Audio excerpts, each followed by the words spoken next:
Ding. We're going to take you back home with us. We have been shopping in downtown Macae, and so we were just going to give you a look at what going home and the traffic looks like. It's 3 o'clock in the afternoon here in Macae, which means about 1 o'clock there. We have been so very fortunate that the pastor has let us use his car, and as they now say, it's Ron's car, and we do keep it 24 hours a day. So that is really an extra blessing for us. We went and bought a picture that they're going to frame and take it home with us. Maybe next Wednesday they'll have it complete. And we bought fruit and vegetables, which we do every time we go downtown or we walk. We always pick up some kind of vegetables or fruit. This is leaving the main shopping district of Macae, and ahead of us is a little inlet that goes out into the ocean, and this is mainly where the fishing boats come in and dock. You probably won't be able to see that much, and I wish you could, because it's really neat to see all of the styles of fishing vessels that are out there. People come to the dock and buy fish, but most of it is for commercial that they sell. Wholesale, I guess, is what you would say. In the film, you will probably see a lot of buses, because that is the main way of transportation here. And in front of us there are motorcycles, and that is a very normal look also, because there are many motorcycles here in Macae. And you'll see people walking, people on bicycles, people waiting for buses. There are just always people out and about here. It's shown me, really, I pray a lot for the feet of the people in Brazil, because of how much they do have to walk and pedal bicycles and be outside, and most of the roads are a little bit uneven. Now this one is okay. I'm going to swivel around to the water, and just a couple of the boats, or some of the boats that you can see that are there. And that's how it looks every day after lunch about this time, as the boats have come in and they'll be unloading their fish here, or whatever it is that they've caught that day. As I said, I always like looking at it, because it means we're going home, and it is kind of like when I get downtown Fairhope and I come to the big pier, it makes me think, oh, it's the bay and I'm going home. And I know Annabelle and Riley and Ella, sometimes we all say, hi, Bay. And sometimes we say, sorry we can't play today, Bay, but we will another day. These are some supply ships for the oil rigs, and the oil rigs are many, and the Brasa, I think we told you, the Petrobras is one of the main employers. About probably 80% of the people that work in Macae work in some way with Petrobras, either for them or in some subsidiary company that's associated with the oil industry. You can see a little bit maybe of the sand that runs along the bay or this inlet, and it's brown like the bay in Fairhope. So that's what the texture of the sand is. These are some outside basketball courts, and this is a bus area where you can wait for your bus if the weather is bad. Today the weather is a little bit overcast now. Earlier it was a bright, beautiful day. It's very windy, and these are just some of the buildings along the way. The buildings don't look new, and they probably look a little run down, but they are actually fairly new. They probably in the last 10 to 15 years, but they just don't stay new looking, and I think it's because of the stone and the blocks that they use to build them. And we're going to pass another bus. And you'll see here some motorcycles that are parked. And there was the horse and the cart. I didn't get a really good shot of that. Oh, here comes one right now. We also pass horses and carts.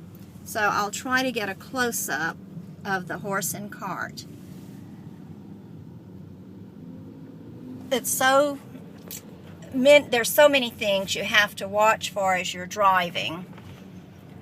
And it's been a little bit odd for me because I am so dependent now on Ron to go anywhere because there's no way I would ever drive here. The streets are too narrow. There are too many people out on foot, too many people on bicycles and motorcycles, horses, too many stray dogs wandering around. So I will probably never drive. On the left is a soccer stadium, or as they say, football stadium.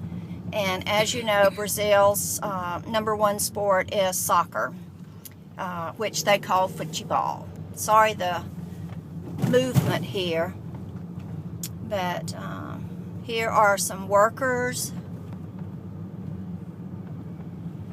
The workers here that are working on streets and cleaning this grass and areas wear kind of a royal blue.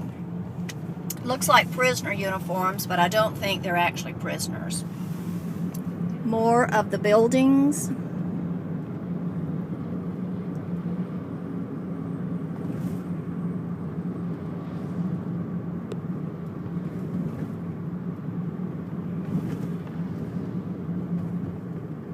Sometimes I'll think that we're coming to a slum area, but it really isn't. There are some areas that are true slums, and they call them the favelas. And people will actually say, when you ask them, where do you live? They'll say, we live in the favela, which means, here's another horse. So see, that's quite common to have horses and buggies on the same road as cars and motorcycles. But people will even tell you that they live in the favela. And I just think that's so odd that they would say, well, we live in the slums. Because we would probably never even say, yes, they live in the slums to someone, or I live in the slums.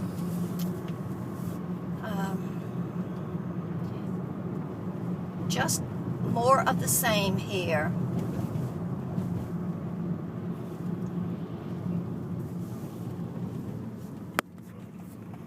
I'm only getting Ron in the side shot. He wants me to show you the picture on the left, or the horizon on the left, which is hilly or mountainous. And they do have what they call mountains that you can see. And as a matter of fact, our living room window has the mountains as our front view. And we have had some beautiful sunsets the last few days. This is a bus stop area where the buses stay and get gassed up. And construction company here. Just different businesses along the way.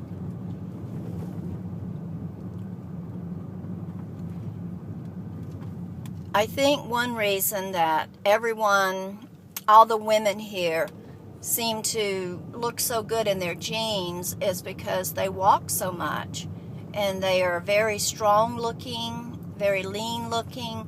You don't find a lot of obesity. There is some, of course, and you don't find a lot of skinniness.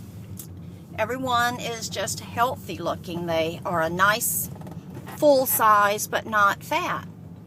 And like I said, you find very few skinny people, and those that are still seem to have strong looking legs.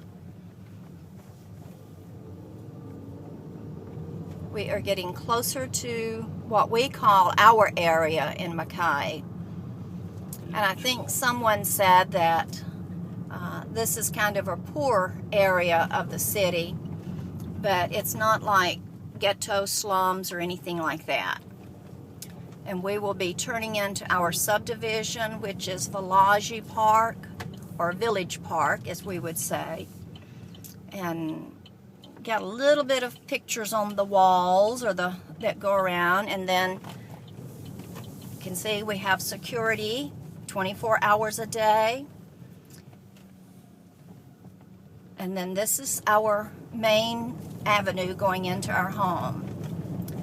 The street that we won't turn on, but it's before our street, is actually named Azalea Street, so I kind of like passing by it. On the left, you will see that there are some benches out front. Right here in our neighborhood, as you come in, there is a little bar restaurant that's right here in the midst of homes. But that's how it is here. You'll find really nice homes, and then right next to it you might have a little business or a restaurant, or they call them, and they are bars really. They're not true restaurants. They serve some food, but mostly it's for drinking. And this is coming around. There are a lot of speed bumps that we always have to pass. Now it says low battery, so I think I may have to stop, and it's too bad. This is the wall leading to our apartment, and we'll make a right. And this bus, we do not know why it's parked here, but the kids play on it. It's not for a business or anything like that, so I'm not sure why it's there. The yellow building on your right, the high rise, is our apartment building, and we're located on the 3rd floor. And this is a center green, that I guess a green square, and we park on it. And as you can see, that's what our neighborhood looks like when we come out to go anywhere. Is this? There's always piles of rocks and gravel because someone is always building in this area. Okay, we will go now, and I hope you've liked our little trip from downtown Macae to our home. Bye.